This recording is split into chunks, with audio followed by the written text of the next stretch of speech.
Welcome back. The United Nations says over 1 million refugees have fled Ukraine as resistance continues to hold out in key cities 8 days into the invasion. Russian forces have captured the city of Kherson in the south, but claims are still being contested. In the capital, Kyiv, Ukrainians woke up to a large explosion this morning after a day of shelling. The U.S. ambassador to the UN, meanwhile, has this message for anti-war protesters in Russia. Protesters, I say thank you. Thank you for your bravery. To the Russian soldiers sent to the front lines of an unjust, unnecessary war, I say your leaders are lying to you. Do not commit war crimes. Do everything you can to put down your weapons and leave Ukraine. The flashing satellite images showing the impact of the first 5 days of the war in Ukraine. Russian troops have stepped up their offensive, attacking the country from 3 sides, the north, east, and south. The International Criminal Court says it will immediately probe the attack. Now, while Russia refuses to lay down their arms, Filipino seafarers in Ukraine are appealing for rescue. How is the government responding to the situation? Our Tristan Nadala joins us live for the latest. Tristan? Pia, the Foreign Affairs Department is closely monitoring the situation of Filipino seafarers stranded in Ukraine. The DFA says that around 21 seafarers are now on their way to the Philippine Embassy in Hungary for their repatriation. The embassy adds that some 200 Filipino seafarers are currently in Ukraine and are still having a hard time on whether or not to decide or on deciding whether or not they will leave their vessel. The DFA assures that when the fighting subsides and a humanitarian corridor is established, the government can save more Filipinos from different Ukraine ports. Filipino seafarer Joseph Orculio is among 20 Filipino crew members aboard Star Pavlina in the southern portion of Ukraine where intense fighting is happening. Joseph and his colleagues fear for their safety after learning that one of the ships near them was hit by a rocket missile on Wednesday. May mga narinig mo yung pagbomba palapit ng palapit. Yung isip namin, kunting kaluskos para bang bomba na sa kalooban namin. Yung trauma nga, hindi na makatulog ng maayos. Yung iba, nagsisilipatan na ng yung room sa mas ligtas na room. Mailikas kami kasi talagang mapanganib na sir, sa tingin namin mapanganib na talaga.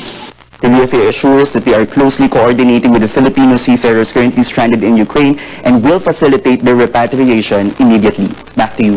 Tristan, Filipinos in Russia are also feeling the impact of the conflict. What are their challenges so far?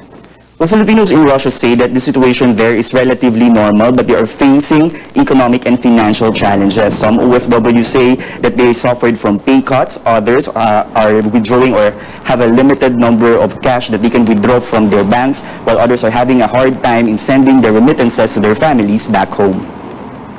Kalmado po ang Moscow, ang mga OFW dito po medyo hindi po physically affected katulad ng nasa Ukraine, pero affected po kami sa business and financial crisis.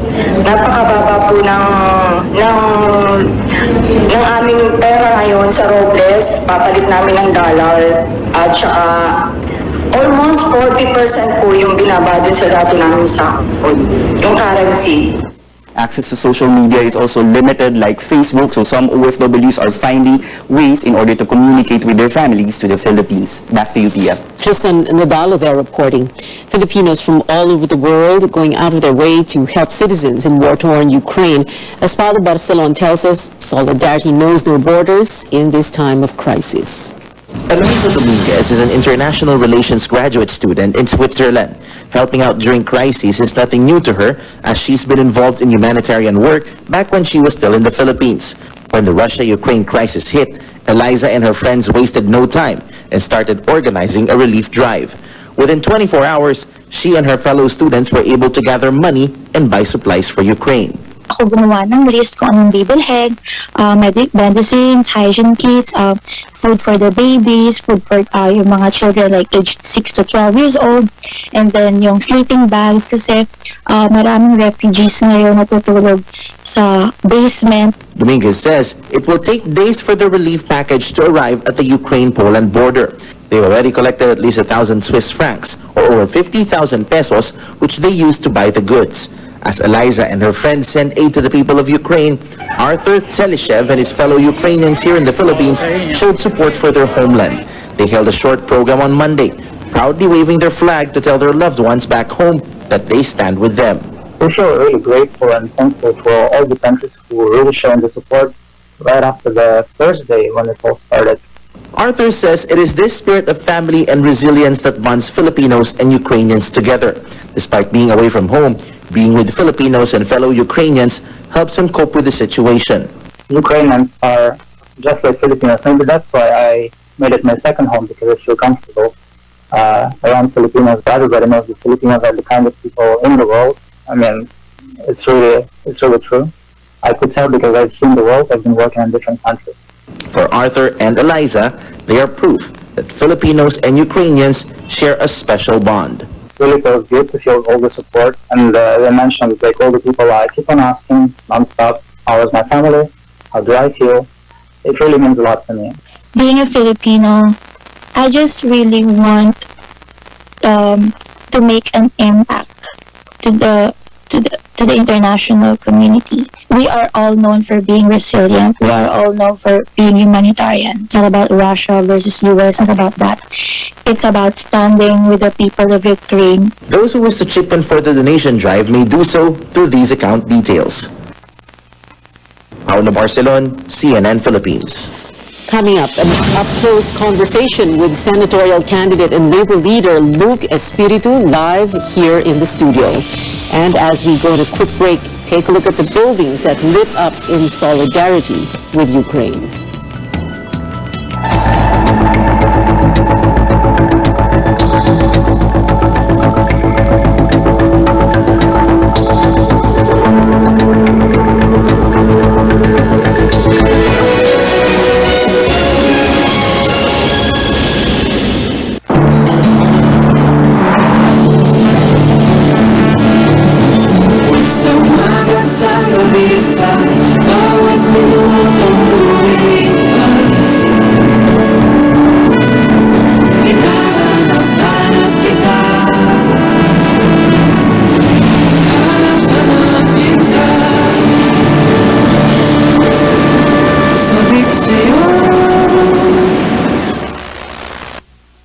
Between lockdowns and new outbreaks, how are we learning to deal with COVID-19 in our lifestyle and in the workplace?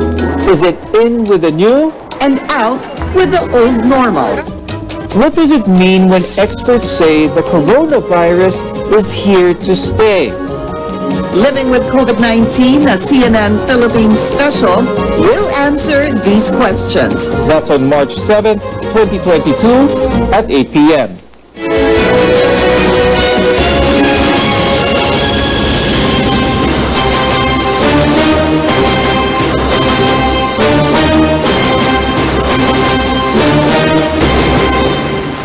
You're watching Newsnight, where we go above and beyond the headlines. I'm Pia Ontiveros. On the campaign trail, former Senator Bongbong Marcos and running mate Davao City Mayor Sara Duterte take on the western part of Batangas. This is the third time Marcos is visiting the country's seventh most vote-rich province during the pre-campaign and campaign period for the upcoming elections. Vice President Leni Robredo overwhelmingly defeated him in Batangas in 2016 by some 253,000 votes. Governor Dodo Mandanas acknowledged that Batangueños haven't carried Marcos to victory in the past. At lahat ng mga Pilipinong Batanggenyo, malaya na pumili. Malayang pumili kung sino mga tumuno. Kaya nga lamang bilang ama ng lalawigan ay nakikita ko na talagang ang pangangailangan natin ngayon na sa hinaharap ay talagang Presidente BBM at Sara for Vice President. Hindi po tayo makangako ng numero, pero sisiguraduhin po natin panalo dito. Robredo brings her campaign to Oriental Mindoro, where Marcos only got half of her votes in the 2016 vice presidential race. She recognized the youth's active role in her campaign. Marami yung first-time voters. Di ba pag first time, ayaw mong sayangin. Kaya sa atin po ang hinihingi natin sa mga first-time voters, ang kapangyarihan nasa kamay ninyo. Huwag po natin itong sasayangin sa pagboto ng hindi tama. Senator Manny Pacquiao downplays the so-called solid North support for Marcos. Thousands of supporters attended Pacquiao's campaign activities in the province of Pangasinan. Senator Ping Lacson and his running mate Tito Soto ended their South Luzon campaign leg in Sorsogon, where senatorial candidate and Governor Chis Escudero showed up on stage, but he did not openly endorse the duo. While Lacson recognizes that Bicol may support the candidacy of Robredo, he is not convinced that the region will be solid behind the Naga native. There's no such thing as somebody's country, so to speak. Even the so-called solid North, minsan meron ding crap, ang solid North. Wala talaga solid. It's really up to the voters. And Manila Mayor Isko Moreno says he will continue the war against illegal drugs, except that law enforcers will not be allowed to knock on doors of drug suspects without a search or arrest warrant. Meanwhile, Moreno clarifies his use of the 2 joints hand sign does not mean he condones the use of recreational drugs. A clip of him flashing the sign went viral after supporters asked him to do it. This is not drugs. This is 2 joints. Yeah? 2 joints. Drugs ba yun? Isko, Doc Willie. Ito pa isa. Yorme, Ong. Pwede? Chill. Don't panic. It's organic. I always wanted to relate to our constituency.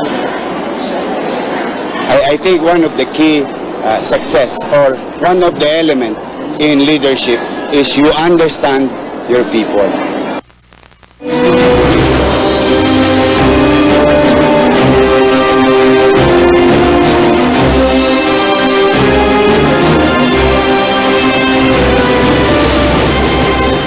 Senatorial candidate and labor lawyer Luke Espiritu goes viral after getting into a heated argument with 2 fellow contenders in a debate.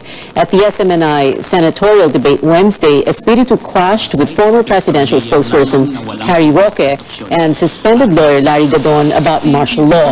That's after Espiritu said schools should teach children about the human rights violations under the late dictator, former President Ferdinand Marcos. Let's watch this. I'll go by bakit nyo isisisi kay Marcos yun? It's my time.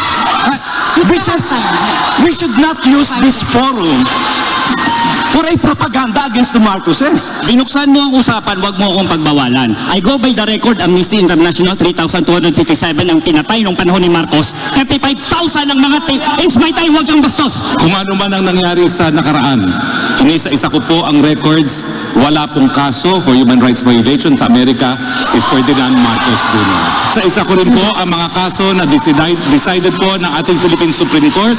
Totoo po, co-administrators of Ferdinand Bobong Marcos, wala pong kaso na siya mismo nagnakaw. With all due respect to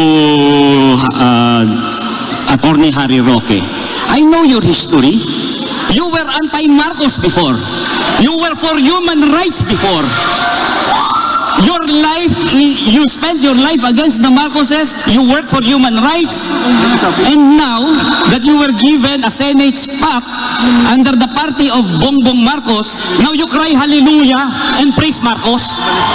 There was nothing respectful with what you said against me. Ang katotohanan po ang pinag-uusapan, hindi po ang patay na Marcos, ang pinag-uusapan ang buhay na Marcos. Sa akin po, panagutin ang mga nagkasala, pero yung mga hindi po gumawa ng kahit anong kasalanan, wag po natin idamay sa sisi. Espiritu is on the senatorial slate of Caliotti de Guzman and Walden Bello. We now go above and beyond the headlines with the man himself, ang sabi daw, di bardagulan, senatorial candidate and labor lawyer Luke Espiritu. Attorney Luke, magandang hapon sa inyo. Yes, magandang hapon. I'm sorry, magandang gabi pala. Sorry. Yes, magandang gabi at sa inyo at saka sa mga viewers ninyo. Okay, so bardagulan daw.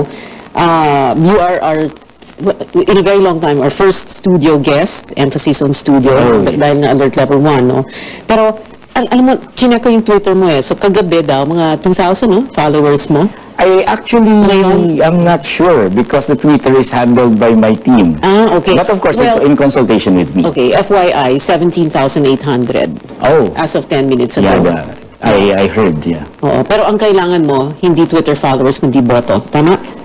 Yes, we need votes and we need supporters and we need to create a movement against all of these lies that are going around. A movement against all these lies. Okay, let's talk about last night's debate, no? So, meron kang sinabi after, parang kulang pa ang bakbakan, gusto mong parang gigil na gigil ka, at sabi mo, sana marami pang encuentro with sina attorneys Gabon and Roque. Because we need to expose these people.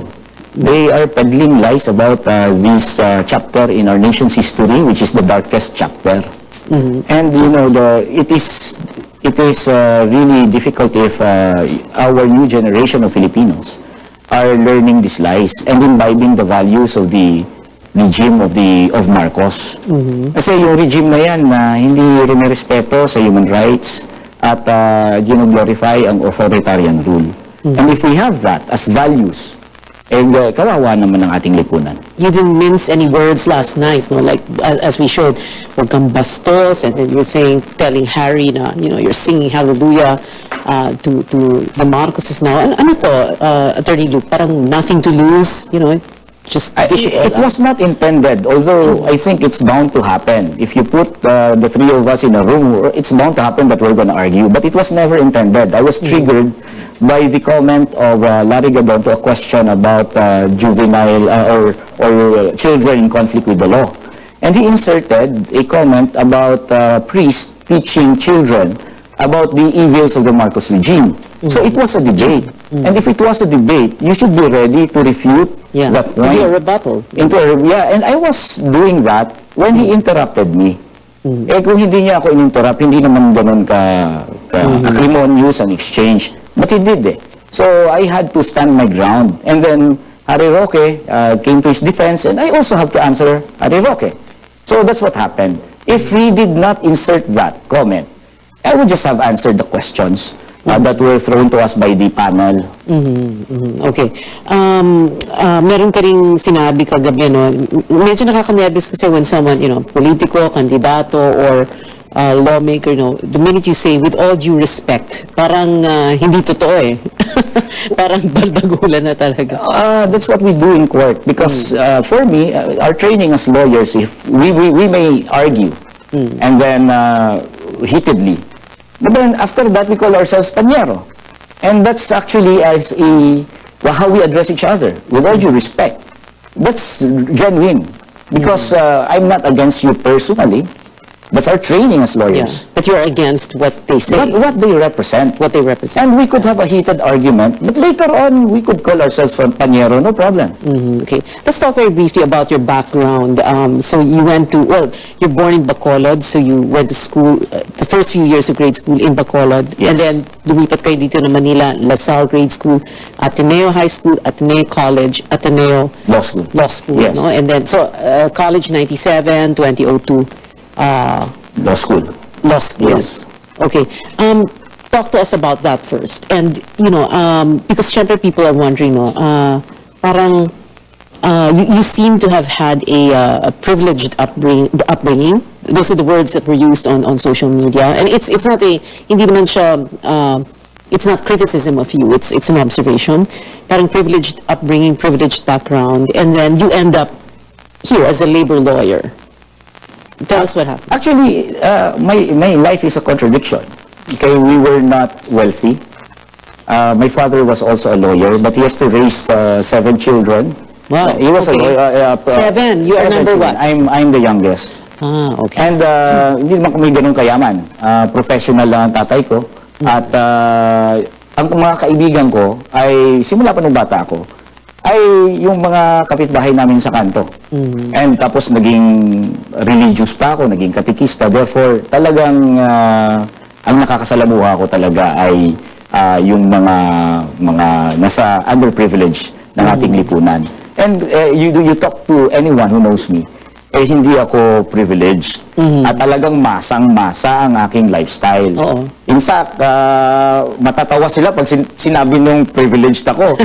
Doon lang ako nag-Amerikana sa SMNA. Ganon. Okay. Yes, but if you knew, you really knew me and saw me on the street, talagang masa, napagkakamalan nga ako Kahit lawyer na, napagkakamalan tayong marami na, taxi driver, taga-ayos ng aircon. No one will say na elite ako.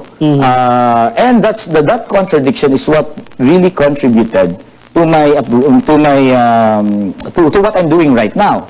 Because although my father is a lawyer, then that also qualifies us as middle class. Therefore, I could afford, or my father could afford to send me to Ateneo. Pero yung kultura ko naman, masa. Manggagawa naman. Ang nakakasalamuha ko, masa at manggagawa.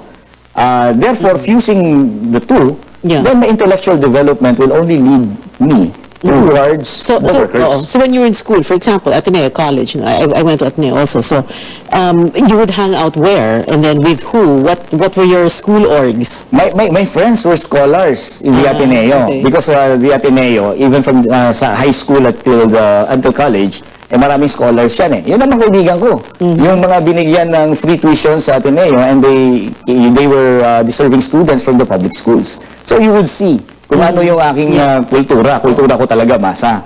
And then, in the Ateneo, wala namang aktivismo at the time. But I was born in the Marcos era. So I was politicized at the time. My father was involved in a case, extrajudicial killing in Kabangkalan, Mayor Pablo Sola. That was a case What where... you involved in a case? He prosecuted the landlord who was accused of killing the tenant farmers in Kabangkalan. And as growing up, those are the things that you see, you hear, and the priests in Bacolod were all activist priests. So I was pretty much politicized even when I was young. Pero walang aktivismo nung college ako until kasi bumagsak yung Soviet Union at the time. It was a time na medyo humihina ang aktivismo sa mga schools. So until law school yan. And then the Gloria Arroyo became president, and I could not accept that, and then that was the time I was reaching out to different groups until I was so-called discovered by San Lakas. Discovered. Yes. Yeah. But you could have, as a lawyer, you could have gone corporate. You were with, what is it, IBM? Chavez Miranda Asiocho, the law firm founded by former Solicitor General Frank Chavez. Okay. Yes. I joined them in 2004 until 2008, and the reason why I left was because I told Frank Chavez when I was alive, I'm going to join the revolution. Yes, and which revolution? Which one? 2008. Well, that was just a matter of speaking, but I'm going to join the mass movement, which will be. So, kumbaga doon talaga yung puso mo na you wanted to be on the labor front lines and picket lines, ganun. Yes, at heart, I'm an activist. Okay. What is it? We're going to have to take a quick break. Do we need to take a break right now? Yeah. Okay, wala na tayong break. Dire-diretso na tayo. Sige. Okay, I also brought up yung Ateneo background mo kasi nag-com arts ka, no? Communication arts. And earlier, before the show, I was asking you, com arts, why would you take com arts? And then biglang nag-abogado. And you said, it was just a pre-law course. Yeah, it was pre-law. I was not really into it. So I just, my aim was really to become a lawyer. It was a random choice in the Ateneo. I just wanted to breeze through college so that I will have a pre-law degree, and then I proceed to law school. Okay. And, well, I was wondering also communications, which could mean that, alam mo yung value of communicating, and therefore, value of communicating in a clear and concise manner, the way you did. No, I learned that not from school. I learned that from Ninoy Aquino and from the great orators like Malcolm X. I study them. I study their style because honestly, I think that it's part of convincing our kababayans. Okay. Let's talk about the legislation, the kind of legislation you would like to do if you are elected. Although, if you look at the surveys, parang medyo nandun ka sa I'm at the bottom. Yeah, yes. Okay. But, kapag nakita mo yung listahan na yon, syempre isipin ng tayo, kaya pala nininervous yung mga negosyante at mga negosyo sa kanya, kung quote-unquote, kung ano-anong naisip niya, no? The question here is, what's good for business and businessmen doon sa mga gusto mo mangyari, di ba? Like, you don't want any more, yung mga manpower agencies. Manpower agencies. Yes. It's not bad for them. It's not bad for them because the manpower agencies are useless. They are parasites. They don't have any purpose or importance in doing business. They're just another layer created in order for our companies and establishments to deny employer and employee relationships. We will do away with the manpower agencies, business will go on. And imagine niyo to, Pia, okay? You hire a worker and then you give 10% on top of their salary to the manpower agency. You actually spend more for each worker.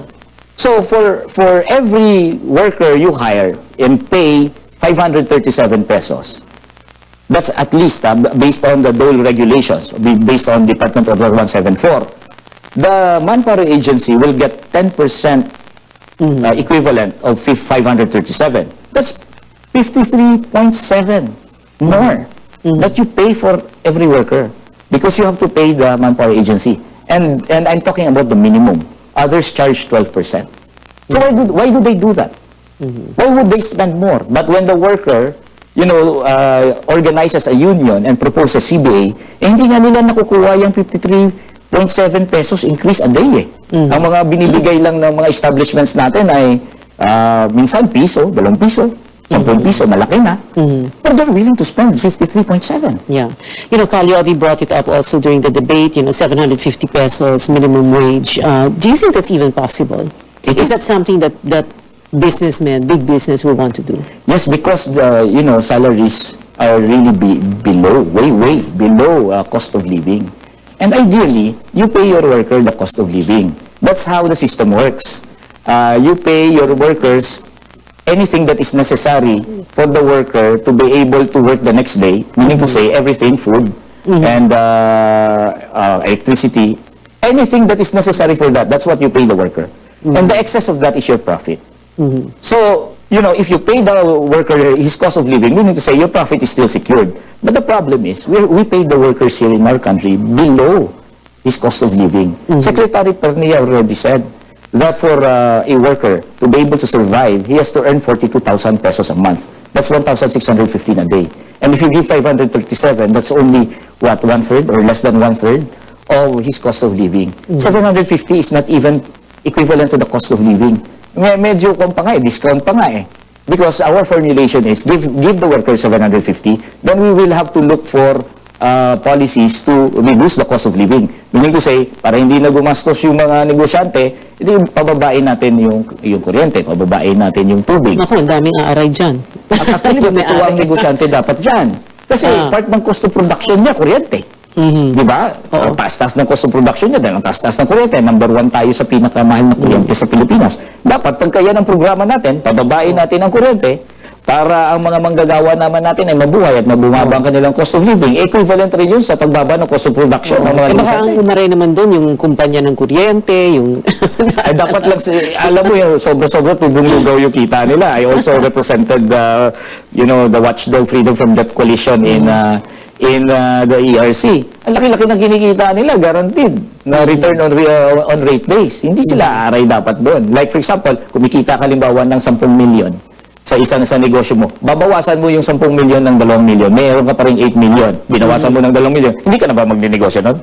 May 8 million ka pa nga eh. Kunting bawas lang para naman medyo makatarungan naman ang ating sistema dito. Do you really think you can win? Or is this like, parang the impossible dream, Don Quixote, going up against the windmills? There are two aspects to the way I see it. By the way, you have 18,300 followers now. I just checked on Twitter. Oh, yeah. Okay. Going back to that question, yes, the question. There are two ways I look at it. I would like to adopt yung sinabi ni Italian socialist Gramsci. Sabi niya, pessimism of the intellect, optimism of the will. Meaning to say, when you look at things and evaluate things, you must, have the pessimism of the intellect. You accept what are your weaknesses and try to assess. But then optimism of the will, meaning to say, You have to move forward and fight for victory. And that's what we do. Oh, I see the surveys, mababa ako. Pero that does not stop us from campaigning for victory. Now, whatever is the result, and then it will just be a step for us for further victory. We will never stop until we win.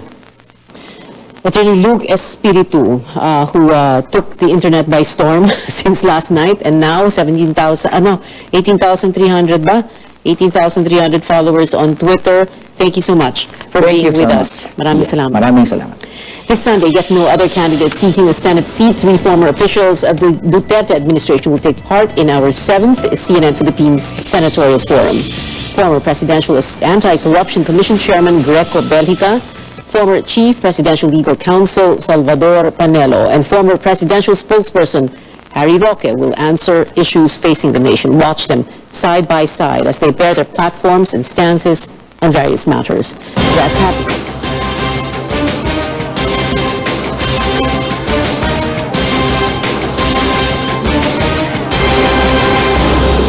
That's happening this Sunday, March 6 at 7 in the evening. Ria Tanwatco Trillo is hosting, only here on CNN Philippines.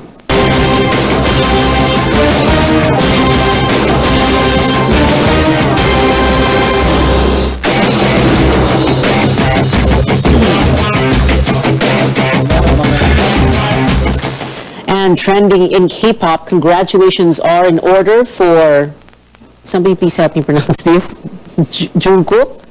Somebody tell me, Jungkook of BTS. I know BTS.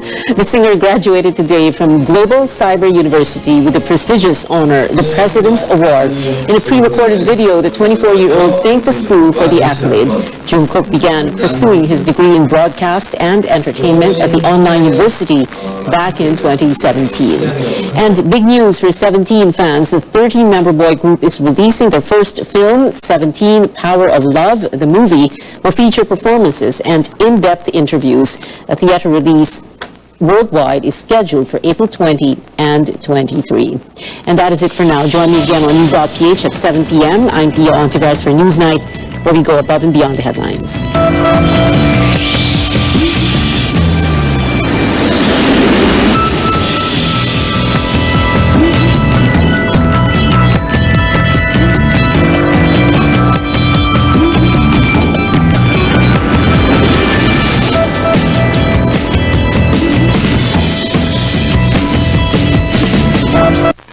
This program is brought to you by DYKB Radio.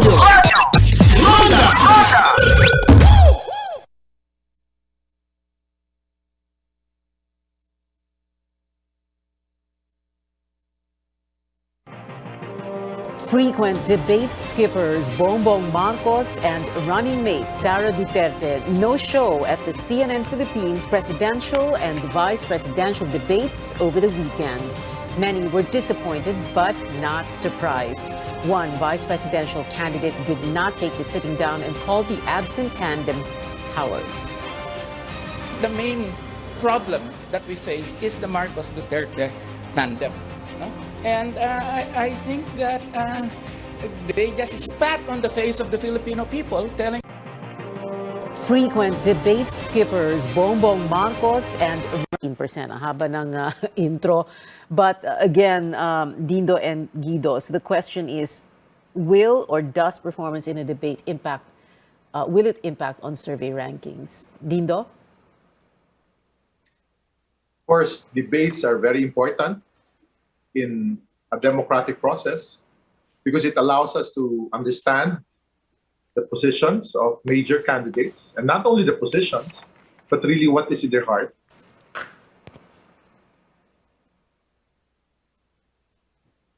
All right, I think we have a little bit of a technical internet problem, perhaps, with Dindo Manhit. Let's go to Guido David of Octa. Guido? Yes, hi, good evening, Pia, and thank you for the invitation. And I agree with Professor Dindo that debates are important, but we have to highlight that debates are important if the public deems that platforms are important. for the basis of choosing their candidates. And if we compare it, for example, to the U.S., the debates are really, it could be a turning point in a campaign because, that's when platforms and, issues are brought up. And but of course, I can't speak for the public in general. My personal belief is that debates are important for us to identify the candidates that we want to vote on because how well do we know candidates? I mean, when we conduct surveys frequently, it shows that a lot of Filipinos don't actually know a lot of the other candidates. And this is a time for us to discover, some other candidates that we don't know about, and at least hear what their platform and personal, let's say principles, ideology are. So debates are important so that we can find out, we can dissect the platforms of the candidates. But, like you have Bongbong Marcos, who's attended one debate so far, the SMNI debate. It's not clear if he's going to be joining the COMELEC debates either. But he is, it looks like he's the runaway winner in the surveys. Part of Senator Marcos, he's trying to communicate and stepping beyond really mainstream media. And because what is unique in the 2022 election is really the rise of media, social media, as a second source of news or information, as they prefer or they decide who their choices are for president. Studies have shown that it's even overtaken radio. So I think Senator Marcos has realized that there is a way to communicate directly to voters, avoiding either the discipline of fact-checking or editorial control of news, mainstream news. So he's going straight to the voters through social media. So what he's saying is that I don't need the debates. With the exception of the SMNI survey, I don't need the debates. I'll go straight to the people. I'll campaign on the ground on Sunday during the CNN Philippines presidential debate. He was in That's how it Pangasinan. looks. Yeah. So it depends on mainstream media that are very important in any functioning democracy to really define and maybe push major candidates, in this case, leading candidates, to take seriously, maybe not specific debate, but maybe even at least the COMELEC debates, whereby there will be media covering them. Okay.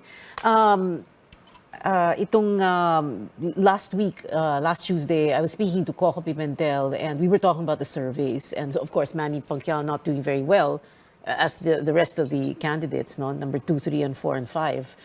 And Coco was saying that kasi pandemic survey ito eh. So that will explain kung bakit mababa ang ranking ng mga kandidato nila, kung bakit nangunguna si BBM. What is the truth on that, Guido? Octadas surveys, pandemic survey ba? Talaga nagbabago ba talaga ang ihip ng hangin dahil sa pandemya? Ano ba talaga, Guido?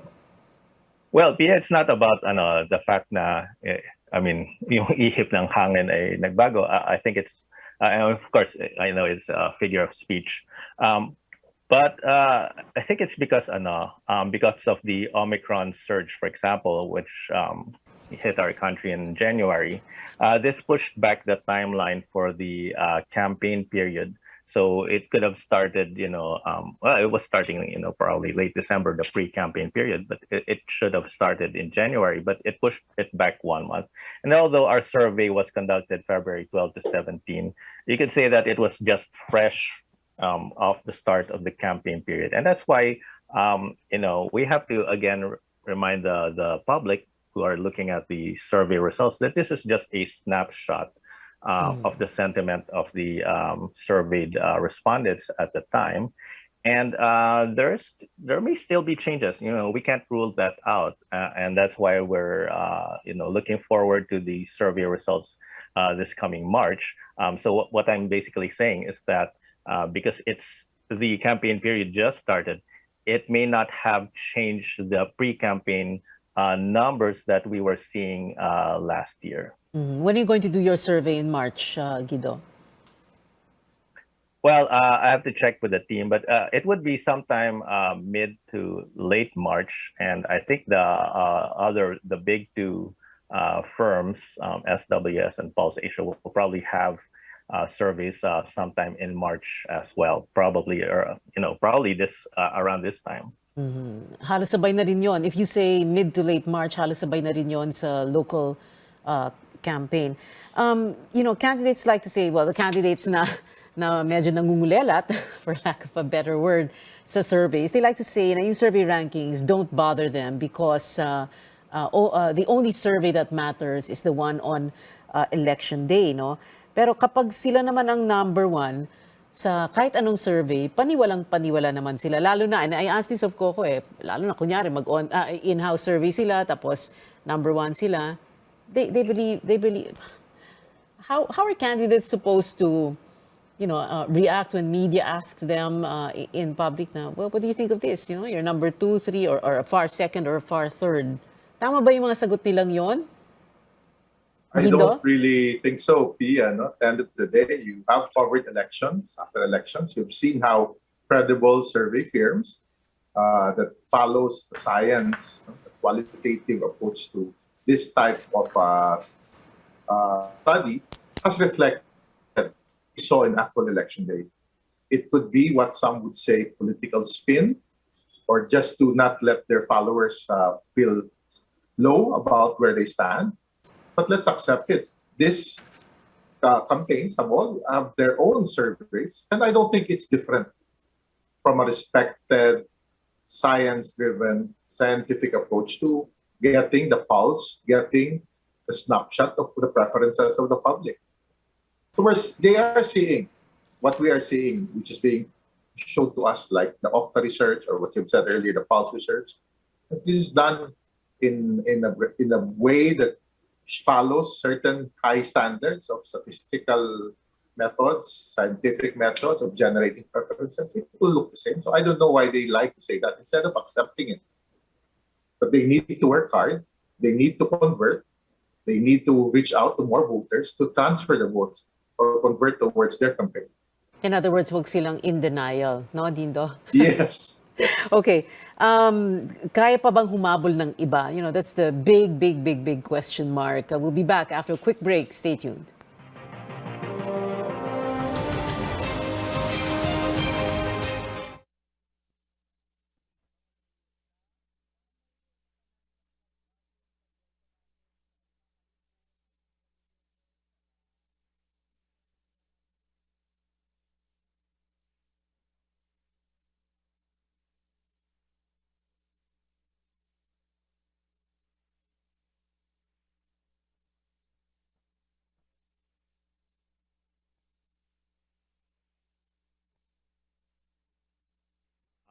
But there could still be, there are sometimes inflection points in a campaign period, and a certain event may, cause certain changes. We don't know if that will happen. So I think, the last thing that they'd want to do is give up, or at least, just maintain status quo. Kumbaga, if like playing a game of basketball, kung malaking lead ng kalaban mo by the second or third quarter, you really have to push hard. You can't just, play your standard game. Parang naalala ko tuloy, was it More Lorenzo of the Blue Eagles many decades ago? It's only a 40-point difference. But anyway, Dindo, you were saying earlier before your internet went down, and yes, and then answer na rin the question, what kind of recalibration must they do if they want to win? Because apparently something's wrong somewhere, right? They cannot say na, okay kami, okay yung kampanya namin, we will overcome this like in 2016. 2016 is not 2022, right? This is the final stretch of Politics as Usual. Our guest, political analyst, Professor Dindo Manhit, and Okta Research Fellow, Guido David. Guido, some people like to say na, may mga online surveys, yung mga surveys na ginagawa sa daan. Pero there are legitimate survey firms, right? So give us give people a reminder, which surveys should we believe in? Yes, and Yeah, there's nothing illegal about, conducting your own survey. For example, I can survey my own household or, my group of friends, my students, people that I know. But when we conduct, surveys like this, and this is not far from, what we're seeing, for example, in Calio surveys, how representative is this of the voting population? And that's the difference between a proper methodology, which which is properly sampled, because we could take 1,000 people and survey them, but if they're from the same demographic, this will not project to the voting population. And that's why the established firms conduct face-to-face surveys. Firstly, we make sure that the respondents are registered voters and they are in the Philippines. They're not answering online from somewhere from outside the country, and that they're legitimate respondents, and that they will and because of the sampling, we can project this to the entire population and get a reasonable margin of error with for the projections. So online surveys and Calio surveys will not be representative, because online sometimes you can have multiple accounts responding to the survey, and there, like I said, if it's not representative, then it may not project properly and be a good guide. I mean, and let's remember, as Professor Dindo mentioned a while ago, I mean, it's really for the end user, for the candidates themselves, so that they can recalibrate properly if they have to make adjustments to their strategies, and not just go for the status quo. Okay, very quickly now, we have a minute to go, and my last question would be this: in the weeks preceding the deadline for filing of COCs last October, ang pinag-uusapan, what they tried to do was to unite Lenny, Isko, Manny, and Ping, and of course they didn't. So will it do any good now? Is it going to help them? Because if they really want to beat BBM, will it help them if they try if they do an attempt at unity now, Dindo? Maybe it's too late for that. But I think what can be done by them collectively as individual campaigns is really to focus on who their opponents are. In this case, it's really targeting the one on top and try to counter the narratives being shared in multiple platforms, be it mainstream or social media, by Senator Marcos. And that's how they can compete. But it's too late for unity at this time. Oo. Pero compete. Tinitira na nga nila si BBM, pero ang lakas pa rin, di ba? But anyway, sige, Guido. I don't think it's at the level whereby, when you look at VP Lenny, I always say that she is the most bullied public official in social media since she left the cabinet of President Duterte. So there has to be that counter narrative. All right, 15 seconds. We have not seen what has transpired. Really, it's not happening in mainstream media, but in social media itself. So they have to look at and focus on who they need to challenge, really, and that's Mr. Marcos at this time. That's why Mr. Marcos or Senator Marcos is avoiding debates. 15 seconds. Sorry, Guido. Yes, well, we only have 2 months left of campaign, so they definitely have to consider their strategies carefully.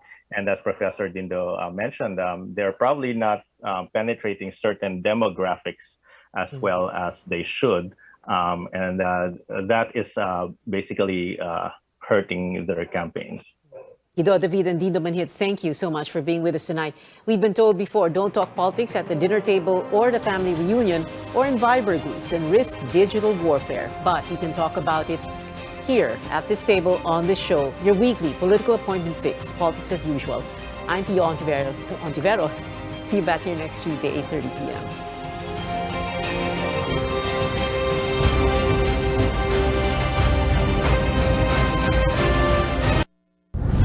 RPN Regional AM radio stations nationwide welcome